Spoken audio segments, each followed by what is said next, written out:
The world, as it is now, lies in tatters. People can be sure of nothing. Employment is hard to come by. Trust is difficult. And even love itself seems like it is in short supply.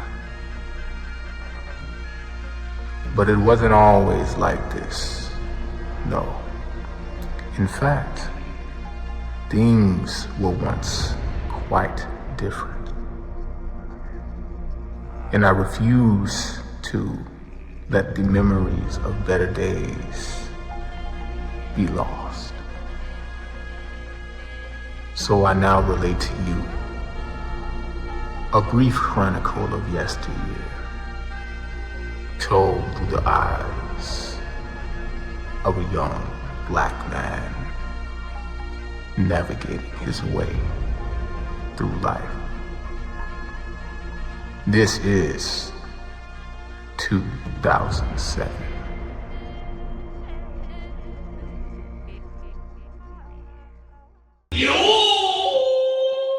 My stay with Mikhail was quite pleasant and endured for some time. However, due to the fact that I was contributing very little in the way of finances and consistently depleting the cupboards and the refrigerator, it wasn't long till the household reached a general consensus that I should endeavor to seek gainful employment of a part-time nature, as I seemed to have an abundance of free time due to my sporadic attendance of school.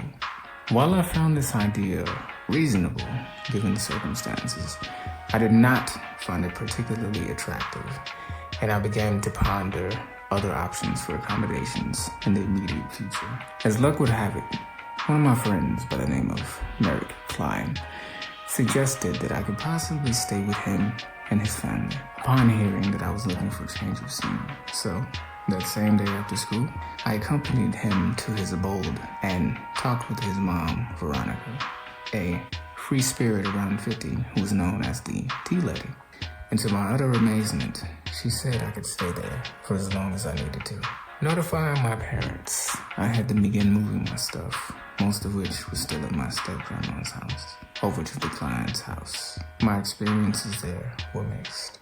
First of all, Merrick's little brother, who happened to be named Klein, same first and last, had serious behavioral issues. He kicked holes in the wall, snuck out on a regular basis, and was on average gone sometimes till 3 a.m. in the morning. Although I admit I was too, but not as much. And he also regularly engaged in shouting matches with his mother. Believe it or not, this kid was 11 years old. However, this is not to imply that we didn't get along, because as a decidedly bad influence on youth and something of a rogue myself, it was never difficult for me to understand where he was coming from, especially as it relates to a somewhat complicated relationship, the idea of patriarchal authority. In any case, Veronica, or the tea lady, was an excellent cook and made delicious meals for all of us on the daily, also taking me and Merrick to school each day. Now, as for the actual space where I was living, it was a loft. In order to get to my room, you first had to climb a ladder. Said ladder was annoying as all hell, not only because it was inherently dangerous early in the morning, but also because it was an aluminum ladder, and the metal would cut into the soles of your feet if you didn't have socks on. I did enjoy having an upstairs apartment, so to speak, as it enabled me to have a bird's eye view of everything going on outside, thanks to my attic window, and also the goings-on below me, thanks to my excellent hearing. Speaking of bird, the household had a pair of cockatrices that had previously been using the location of my now space as their roast. These birds would become my mortal enemies, but that's a tale for another day. During my stay with the Kleins, I met several colorful people, including the tea lady's firstborn daughter, Eris, her husband, Renaud, their son, Hans, and her first child she had when she was a teenager, named Lena. There was also a steady influx of other rascals who'd apparently once occupied my little loft apartment during their own use, who still dropped in to check on Veronica and her tribe from time to time. I often suspect the allure of home-cooked meals, which are ever present in this household, and presumably always had been, served as a strong incentive for these visits. But in any case, sometime near the beginning of May, I was informed that the tea lady was going to Bremen to set up a booth at the Jazzerheide Jazz Festival, this being a significant portion of her yearly revenue. In her stead, the household was to be watched over by young Veronica, a 24-year-old firecracker of a redhead who fell somewhere between goth, emo, and punk, coming equipped with a mouth that would make the average sailor blush. Remember, for future reference, that she is called Young Veronica because her and the tea lady share the same first name. Young Veronica and I initially got on well enough. We would chat at length about the nature of life and various other subjects. At such times when we found ourselves in the kitchen during the midnight hours, I thoroughly enjoyed these talks. She could be said to be quite sociable and would make a regular habit of having her female friends over.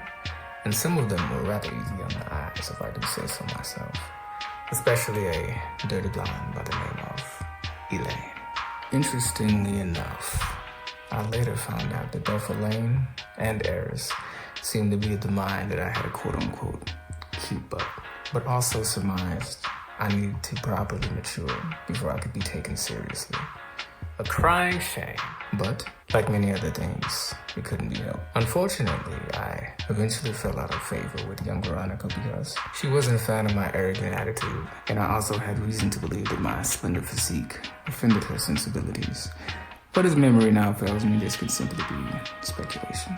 She did, however, once call me a quote-unquote cocky little arse fork, which in retrospect was an apt description in more than one sense. In response, I laughed in her face and ascended to my loft.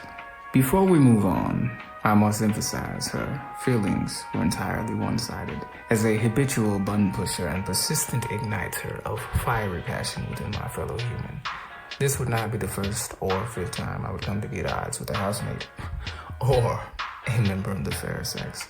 But alas, fiercer personalities only serve to stoke the flames of adoration within my own being. Which is to say that I found her surly personage quite charming, in fact. But that's neither here nor there. In any case, at this point in the year, it was nearing time for prom. Now, during the time I was living there, I was also consistently taking trips to hang out with another friend I'd made during the year. A groovy black dude by the name of Matthias, who was always well-dressed.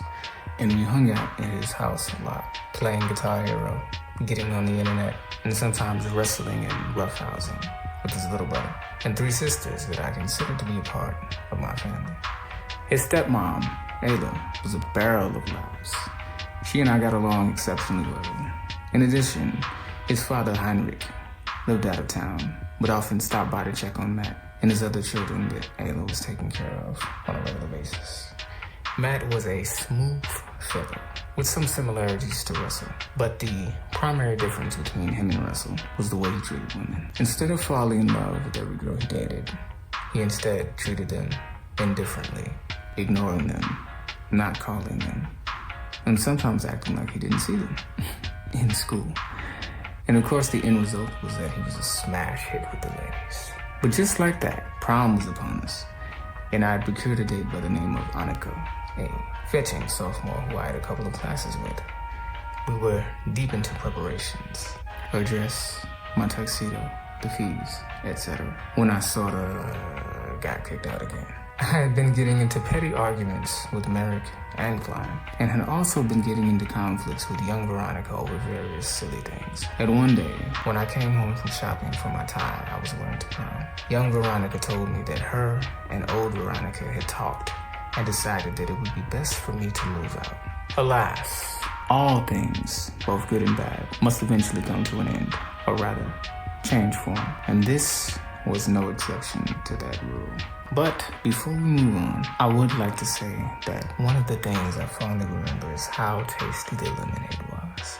It was made using actual, freshly squeezed lemons and sugar. Something about the inherent life force in foods made with love and fresh, natural ingredients has always stood out to me, and it was something I truly enjoyed while living there. I also recall the afternoon sun beaming through the porthole I call the window to the outside world, smiling down upon me, the scent of another home-cooked meal, and the chatter of family-oriented activities down below, especially on Saturdays when Eris would come to visit with her tribe in tow.